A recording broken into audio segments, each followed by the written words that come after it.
kugira ngo wumve uburyo spirulina iyo bigeze nko ku ngingo y'ibitunga umubiri proteins zihita bagatangaza nuko nk'ibiryo ibiboneka muri spirulina bingana n'ibiboneka mu magarama 500 yose y'inyama.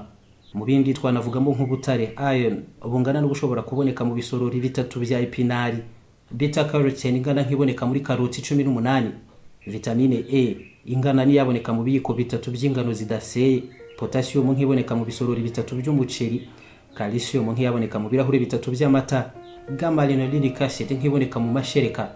Muri make spirulina ihingwa cyane kandi gakoreshwa nk'inyongera y'imirire kwisi.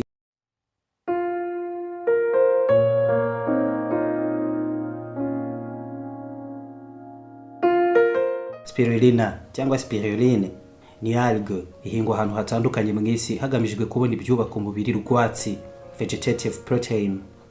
Spirulina irihariye ihinduka ibiryo byihariye kuri byinshi umubiri w'umuntu ukenera ku kigero kitagerwaho n'ibindi biryo cyangwa ibiribwa byinshi, kandi gakoreshwa mu nganda zitandukanye kubera ibiyigize. Ni ibiryo bikungahaye cyane ku ntungamubiri, health food and nutraceutical, ikaba n'inyongerera mirire, food supplement.